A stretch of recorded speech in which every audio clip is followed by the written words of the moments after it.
Siamo una società abbastanza provinciale. Il paradosso è che per vivere in Italia bisogna che l'Italia non sia l'Italia. Sono molto favorevole a un'immigrazione gestita all'americana. Una nuova classe politica che si scontra contro dei muri di gomma, e anche a livello di comunicazione, le televisioni, i giornali, cioè farsi capire e non essere assorbiti dal sistema già esistente. Beh, noi vogliamo delle persone vere, che abbiano concluso qualcosa nella vita, che sia in un'impresa, che sia nella scuola, persone che abbiano dimostrato di saper guardare avanti con dignità ed onestà. Sarà interessante vedere l'esito di quello che succederà. Credo potrebbe essere una cartina a tornasole per capire alcuni fenomeni sociali e politici dell'Italia. Io non è che incoraggio un giovane a tornare in Italia, capito? Incoraggio i giovani ad andare via dall'Italia.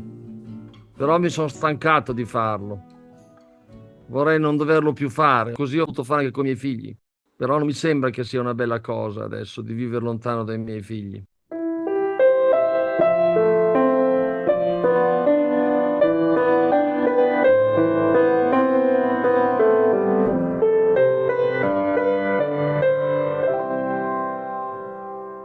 Sono molto grato ad Alberto Forchielli di aver accettato il mio invito a Inutile Arte. Per chi non lo sapesse, Alberto Forchielli si è occupato per tanti anni di private equity, quindi ha gestito aziende non quotate in modo tale che possano espandersi internazionalmente, e quindi ha lavorato in America, in Europa, in Germania, ma anche molto in Asia, ad esempio in Cina, in Thailandia. E quindi ha una visione globale, assolutamente internazionale di fenomeni sociali, economici, e ha anche studiato ad Harvard, quindi ha una visione assolutamente globalizzata anche dell'accademia e dell'ambito universitario. Di recente nascita è l'associazione Dream Dream, come in molti sapranno, che ha come scopo quello di diventare un'incubatrice politica che possa in un qualche modo aprirsi a nuove prospettive politiche per l'Italia. E uno degli obiettivi del Dream Dream, mi correggerà Alberto Frocchielli se sbaglio, è anche quello di incoraggiare appunto questa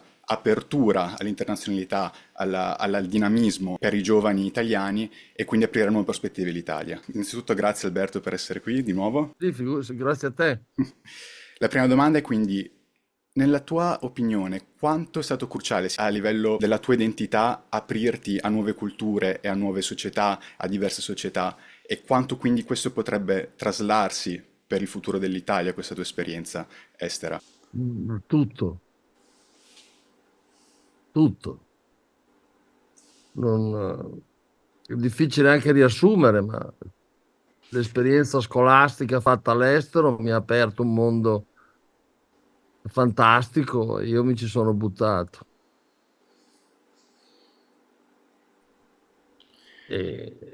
Se non l'avessi fatto sarei un'altra persona.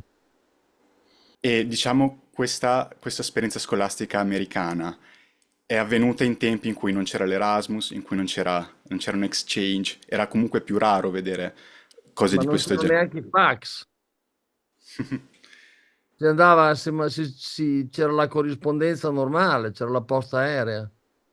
Non c'era Federal Express, non c'era DHL, non c'erano i fax, c'era niente. È stato incredibile.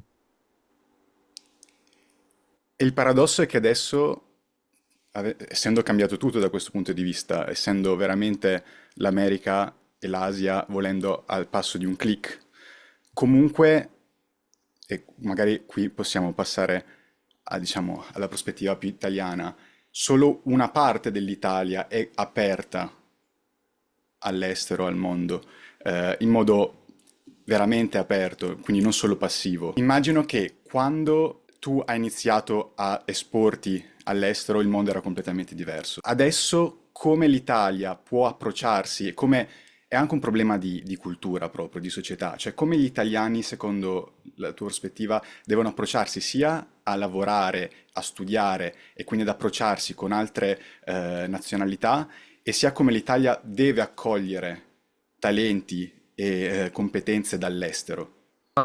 Entrambe prospettive sono molto utili. No, talenti e competenze dall'estero è un discorso, non è che come deve accogliere e basta. Sia non, deve accogliere nel modo più intelligente possibile, cercando di prendere il meglio e di valorizzarlo. perché l'Italia ha una denatalità molto forte, mancano giovani e fuori nel mondo ci sono giovani fantastici che possono crescere se ben inseriti. Quindi questa è la prima domanda. La risposta alla prima domanda. Quindi sono molto favorevole a un'immigrazione gestita all'americana. Siamo una società abbastanza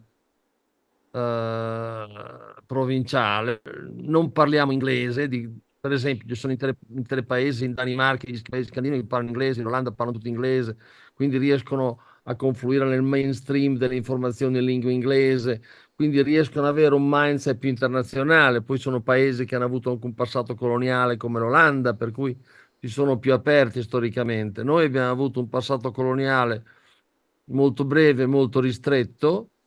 Abbiamo un passato di immigrazione importante, però poi l'immigrazione di fine secolo, dell'altro secolo è andata, ma c'è stato poco scambio. Eh, Però, diciamo, le famiglie che hanno avuto immigrati un po' di exposure l'hanno avuta. E poi c'è tutto l'apparato economico italiano che invece dal dopoguerra in avanti è stato molto aperto sull'estero, quindi è a fasce, direi l'apparato produttivo è abbastanza comodo con l'estero, o almeno con alcuni esteri. Molte famiglie del Mezzogiorno hanno parenti all'estero, hanno in Australia, in Canada, in America, in Sud America, quindi un po' di esposizione l'hanno avuto. Il grosso della società mi sembra che sia rimasto abbastanza protetto. Chiaro, procediamo con ordine. Una cosa molto interessante che hai detto è quella, l'auspicio è quello di una migrazione all'americana. Forse questo è da chiarire, nel senso che secondo me, nella prospettiva italiana, l'idea che sia di migrazione è molto diversa, è molto vaga. Qual è, nella tua opinione, quindi, quale aspetto della migrazione americana sarebbe da traslare in Italia? Beh, la capacità che ha avuto l'America, che mantiene tuttora, di prendere il meglio da tutte le parti del mondo e renderlo produttivo, sia che siano fisici nucleari o che siano muratori. E Però in questo... l'America vive, cresce, prospera grazie a questo influsso, innova, grazie a questo flusso continuo di immigrati che si inseriscono nella società e poi subito diventano altamente produttivi. È chiaro che per essere tali bisogna essere attrattivi, no? Quindi cosa, in che modo l'Italia può lavorare per essere sede di punti di attrazione tali, sia a livello appunto accademico per le università e attirare giovani talenti, oppure aziende, ma anche piccole imprese che però siano più aperte, più dinamiche da questo punto di vista. Dipende, sa, se noi ci apriamo un po' nei confronti di paesi tipo Pakistan, India, Bangladesh, dove ci sono un sacco di talenti, anche i paesi del Latino America vengono da noi. Vengono da noi per essere ancora più attrattivi sui cervelli, dovremo spendere di più e meglio in educazione e ricerca, questo sì. Benissimo. Per quanto riguarda invece gli italiani che invece vanno all'estero, avete detto, tu e Michele Boldrin, che molte delle email che avete ricevuto venivano da italiani che vivono all'estero. Quindi sicuramente avere una comunità italiana residente all'estero è un arricchimento anche per il paese d'origine, credo. Ma a lungo termine è auspicabile un ritorno e in che modo e come si può favorire, secondo la tua opinione? Sì, sarebbe molto auspicabile un ritorno, ma la verità è che non tornano, la maggior parte, non so quanti tornano, ma non ci sono percentuali, non ci sono stime di quanti tornano, ma è difficile che tornino. E soprattutto non torna, diciamo, la crème, i cervelli non tornano perché tutto sommato hanno tutti i mezzi per lavorare, guadagnano di più, ricercano di più, sono più produttivi, vivono situazioni più interessanti che è molto difficile pensare che l'Italia possa dare loro qualcosa. Generalmente prendo qualche anno, prendono la nazionalità e si inseriscono là, i figli vanno a scuola là e buonanotte, capito? Ma è un problema unicamente di salari o anche di... È un problema di salari ed è un problema di risorse. Uno che fa il professore universitario a Princeton non torna all'Università di Bologna, ecco. Mi collego a questo per dire, cioè l'Italia, sia a livello appunto di università, ma anche a livello di industria, è in grado di confrontarsi con realtà dinamiche grandi come quelle estere. Cioè, Assolutamente no, assolutamente no. Ma neanche da dire, una basaletta questa. e Non quindi so come ti viene in mente di chiedermelo. No, era una domanda retorica, certo. E quindi, cioè, per restare al passo, voglio dire, l'Irlanda, e adesso io sono in Irlanda, l'Irlanda è un paese che negli ultimi 20-30 anni ha cambiato radicalmente. E da uno dei fanalini di coda dell'Europa è diventato comunque uno dei paesi più interessanti da questo punto di vista. Certo. Come possiamo progettare per l'Italia qualcosa del genere? Adesso non conosco benissimo la storia dell'Irlanda, ma posso interpretarla. Da un lato, bassissime tasse, e per applicare basse tasse ci vogliono i margini, cosa che noi non possiamo. Ogni anno dobbiamo grattare qualcosa per pagare gli extra bilanci per essere in linea con le osservazioni dell'Unione Europea. Quindi non c'è margine per defiscalizzare in Italia, quindi bisognerebbe, non so, ridurre le pensioni, non so, però sono manovre un po' complesse. E dall'altro l'Irlanda ha creato condizioni ottimali per attrarre imprese da fuori, e anche lì è un problema di incentivi e di fiscalizzazione. È un paese a bassissima fiscalizzazione l'Irlanda, e poi di ottime infrastrutture. E ancora lì i margini che noi potremmo avere per fare infrastrutture, defiscalizzare per l'insediamento di imprese straniere sono assolutamente inesistenti. Quindi così a bocce ferme non se ne parla neanche che l'Italia possa iniziare un percorso tipo l'Irlanda. E quale potrebbe essere un paese di riferimento? Si parlava... Un riferimento positivo potrebbe essere la Corea.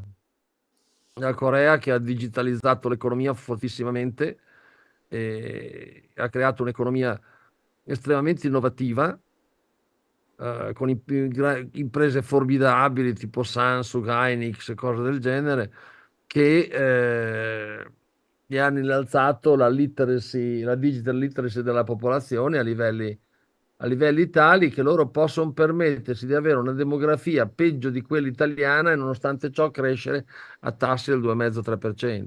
Quindi diciamo l'aspetto tecnologico è fondamentale da questo punto di vista e a riguardo forse appunto anche l'aspetto quindi Beh, i paesi ricchi nel 2024 sono quelli tecnologicamente avanzati. e nell'approccio alla tecnologia credi che uno dei motori della Cina degli ultimi decenni sia stato proprio questo, aprirsi alla tecnologia anche più occidentale e poi svilupparla in modo proprio. La Cina ha investito molto su tecnologia e industria e poi è molto Esatto. aperta all'importazione di modelli tecnologici nuovi, al punto che li ruba molte volte. Ha carpito e ha attratto investimenti e tecnologia straniera. Non aveva niente 30 anni fa. Adesso è prima al mondo in un sacco di settori. È interessante come vedere l'Italia è parte del G7, perché appunto all'epoca l'Italia, col suo, diciamo, col boom economico, eccetera, era effettivamente in linea con le potenze mondiali. Adesso abbiamo già parlato di tre paesi, Irlanda, Corea e Cina, che negli ultimi 20-30 anni hanno completamente cambiato rotta. L'Italia invece sembra rimasta, no? Stagnante, se non in declino. Eh, quindi la prospettiva è proprio quella, no? Di invertire la rotta. Quali sono gli aspetti fondamentali? L'istruzione, lo scambio commerciale? Cosa credi che possa far sì che l'Italia vada in questa direzione? Ma sai, prima bisognerebbe dare risorse e poi bisognerebbe investire moltissimo in educazione e ricerca. Un modello molto interessante è quello israeliano, è più piccolo Israele, però gli israeliani sono diventati una potenza nel campo della tecnologia. Hanno un sacco di start-up, hanno un sacco di unicorn, hanno fatto veramente bene, tenendo un collegamento molto forte con gli Stati Uniti, tenendo una cinghia di trasmissione molto tesa con gli Stati Uniti, però sono riusciti a passare da un'economia, diciamo, normale a un'economia molto avanzata. Però questo vuol dire investire, aumentare il budget dell'università, fare la riforma della scuola, investire nella scuola, creare un sacco di start-up, finanziarle, creare dei campus, creare degli incubatori. mandare all'estero i giovani e poi riprenderli. E da questo punto di vista, a proposito di incubatori, per quanto riguarda la vostra associazione, cosa cercate nei profili dei curriculum che vi sono arrivati? Perché appunto un passaggio è proprio quello di quindi selezionare individui che abbiano certe peculiarità. Beh, noi vogliamo delle persone vere, delle persone che abbiano esperienze significative, non necessariamente che siano nell'alta ricerca o solamente nei risultati accademici.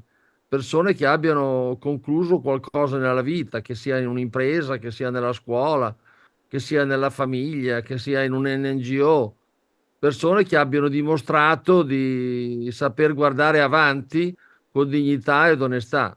Cosa ti auspichi per il futuro del Dream Dream? Cioè, nella tua opinione, quale sarebbe un obiettivo Mi che da qui a auspico un... di fare 50.000 soci, 50.000 iscritti, incominciare a fare opinione pesante, prendere già dei temi molto prima delle eventuali elezioni del 2027, prendere dei temi e schierarsi su certi temi per poi selezionare al nostro interno una classe dirigente di giovani che possa portare avanti il partito, che possa portare avanti certe idee innovative nell'interesse del paese, soprattutto puntando sulle generazioni più giovani, quindi vuol dire guardare lontano. È chiaro che in un momento come questo, quello di incubazione, è facile poi perdere la rotta. Quindi, quali sono i principi che in un qualche modo devono perdurare per non perdere? Perché è facile vedere come in larga parte dei movimenti politici, quando ci sono interessi, quando ci sono compromessi, vedere poi sfumare alcune identità politiche, quelle che appunto erano di partenza in principio. Ma bisogna partire da una selezione molto accurata delle persone, fissare dei parametri molto precisi per le persone che devono entrare nel Dream Dream. Quindi non la selezione di di questa classe dirigente che deve poi esprimersi all'interno del partito, all'interno del paese, deve essere molto accurata. Questo è un punto cruciale, sicuramente. Questo è un punto cruciale. Come dire, è facile trovare dei giovani che appunto magari hanno fatto un Erasmus, magari sono stati all'estero, magari sono intraprendenti, hanno una visione, diciamo, più ampia e nuova del mondo e della società. È difficile vedere come queste persone poi possono integrarsi col sistema politico attuale, cioè, nella tua opinione, ci potrebbe essere uno scontro tra il sistema di adesso cristallizzato, fermo, statico, e questa nuova prospettiva? Cioè io mi immagino una nuova classe politica che in un qualche modo si scontra contro dei muri di gomma, contro dei paletti, degli scogli. Credi che questa possa essere una... E anche a livello di comunicazione con appunto le televisioni, i giornali, cioè è importante riuscire a farsi capire e non essere assorbiti dal sistema già esistente. Credi che questo possa essere un problema, volendosi porre come qualcosa di nuovo, perché è facile poi essere malinterpretati o appunto narrati in modo diverso da quello che vorrebbe essere, oppure essere assorbiti da ciò che è esistente, in modo tale che poi si stemperi l'idea iniziale. Credi che questo possa essere un rischio? Beh, è una quasi certezza che ci sarà uno scontro,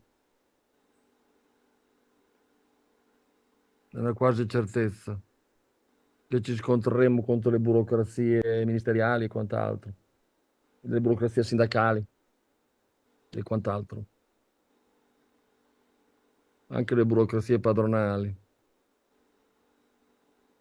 Lo scontro sarà molto duro perché la fossilizzazione in Italia è molto elevata. Non deve cambiare mai niente. Guardi sui taxi, guardi sulla Bolkenstein, una cosa ridicola. Una cosa di cui mi ricordo avevi parlato, è nella vostra prospettiva, appunto, anche l'approccio più liberale che alcune personalità politiche hanno espresso in passato, in realtà è verso il ribasso, cioè non è ritornando all'argomento iniziale, aperto alla multinazionalità, è un'idea di industria in linea con altre zone europee e soprattutto americane e asiatiche. Cioè, cosa credi che differenzi l'industria? È evidente, però per far capire anche chi ci ascolta, un'industria americana, internazionale, o un'industria asiatica innovativa da una mentalità liberale invece italiana, più ridotta, più incentrata sulla piccola e media impresa? E perché, secondo la vostra opinione, bisognerebbe cambiare rotta da questo punto di vista? Sai, gli imprenditori italiani hanno l'ance e lacciuoli e non è che sia un fatto di mentalità, sono abbastanza svegli. Siamo il terzo paese esportatore al mondo in quanto a esportazioni pro capita, dopo Germania e Corea. Non è che ci scontriamo contro un sistema pazzesco, capito? Amministrativo, burocratico, fiscale. Però non è che io veda grandi differenze di livello tra l'imprenditore italiano, quello americano e quello asiatico. Quello asiatico ha molti maggiori gradi di libertà. Se vuole, in Asia sono molto più veloci nel recepire l'innovazione, molto più veloci. Qui tanti se, tante ma, tante pippe, tante pugnette in Asia in 448. Dopo 2 anni che c'ha l'impresa uno va in borsa, capito? In Italia va in borsa dopo 50 anni. Tu ti occupi proprio di questo anche, Però no? non è, non è un problema di classe imprenditoriale. Ok, questo è interessante. E quindi No. voi vi rivolgete proprio anche a questa classe imprenditoriale che vorrebbe esporsi e aprirsi come quella internazionale. Che E, vorrebbe avere il sostegno di un sistema, o perlomeno non il peso di una zavorra. Certo, ci bene. rivolgiamo a loro, ma ci rivolgiamo ai giovani. Ci rivolgiamo ai giovani. Vorremmo che il paese diventasse più friendly nei confronti dei giovani, di non far sì che i giovani siano costretti a emigrare. Noi siamo un paese che espelle i propri giovani, già non ne ha, e quei pochi che ha li espelle, e soprattutto i migliori. Una cosa terribile. E tornando appunto all'aspetto invece più personale, no? Perché dicevamo America, Asia, quali competenze e cioè vedendo gli approcci di vita, gli approcci economici e sociali di questi paesi, a livello personale, cosa credi di aver interiorizzato di più? Cioè, nel tornare in Italia, hai visto come il tuo sguardo fosse diverso, la tua prospettiva fosse diversa? In che modo raccomanderesti a un giovane di approcciarsi a una vita estera per poi tornare in Italia con nuove competenze e arricchire il proprio paese? Gli Ma io elementi non è che chiave. dica a un giovane, non è che incoraggio un giovane a tornare in Italia. Io non è che incoraggio un giovane a tornare in Italia, capito? Mm. Perché è una bella ciavetta tornare in Italia. Non incoraggio mai, incoraggio i giovani ad andare via dall'Italia. Però mi sono stancato di farlo. Vorrei non doverlo più fare, così dovuto fare anche con i miei figli. Però non mi sembra che sia una bella cosa adesso di vivere lontano dai miei figli. E la prospettiva è quindi appunto quella di permettere ai giovani italiani di costruirsi un proprio futuro nel paese. Certo. Ma il fatto è che per permettere ai giovani di vivere in Italia, l'Italia deve cambiare. Cioè, quindi eh, È un bel po'. il paradosso è che appunto per vivere in Italia bisogna che l'Italia non sia l'Italia. E Bravo. quindi so che state scrivendo diciamo, un manifesto con alcune idee centrali. Se vuoi esporcene alcune, soprattutto dal punto di vista, secondo me, culturale, cioè di come l'approccio, perché appunto l'argomento centrale di questa conversazione voleva essere appunto quello dell'internazionalità, dell'aprirsi, in un periodo in cui vediamo anche però alcune grosse realtà che tendono anche un po' a chiudersi, cioè la Russia, nonostante a livello commerciale e economico, e questo solleva anche diversi quesiti riguardo ad alcune condotte europee e americane, ma è ancora attiva, diciamo, però tuttavia si vede da una parte anche alcune realtà che cominciano a chiudersi, oppure anche la Cina durante il Covid ha avuto un periodo di grossa chiusura. Quindi, ritornando, quali principi a livello di manifesto il Dream Dream, a livello proprio di approccio culturale, potrebbe presentare? A livello culturale, la migrazione è ancora mal interpretata, cioè non si capisce cosa vuol dire ospitare un giovane talento indiano, pakistano, come dicevi. Cioè, cosa vuol dire? Che cos'è la migrazione secondo il Dream Dream? La migrazione è una grande opportunità, però va gestita come tale. La migrazione è una grande opportunità, ma va gestita, capito? Cioè, non è che accettare i barconi non è una buona idea. Non è coi barconi, capito? Quella è una roba che avvantaggia solamente come si chiama, i trafficanti. Volevo darti il manifesto, ma faccio fatica a tirarlo fuori adesso, porca troia. Prossimi appuntamenti, prossime prospettive per quanto riguarda l'associazione. Quindi l'associazione è appena stata fondata, cosa succederà in futuro? Adesso dobbiamo disegnare la struttura organizzativa, riempire le posizioni critiche, dopodiché dobbiamo incominciare a fare una prima riunione con i top 50, top 80 tra i 12.000 che ci hanno scritto. Puoi far partire il sito web per raccogliere le adesioni formali. Dopodiché, i primi dell'anno prossimo, in primavera dell'anno prossimo, convocheremo un congresso in cui metteremo ai voti il programma e la struttura definitiva. Perfetto. Guarda, dico la verità, questo progetto è interessante al di là, nell'auspicio che vada per il meglio, ma anche perché sarà interessante vedere l'esito di quello che succederà. Credo potrebbe essere una cartina a tornasole per capire alcuni fenomeni sociali e politici dell'Italia, cioè vedere come un'idea di questo genere, che parte anche dal basso, che ha un'idea precisa, contemporanea, competenze elevate, come si evolverà. Cioè, credo sia molto interessante anche solo analizzarla. Quindi vi seguiremo e continuate a tenerci aggiornati su ogni vostro step. Grazie, grazie Alberto. Perfetto. Ciao, grazie, Grazie ciao, mille, grazie. ciao, ciao.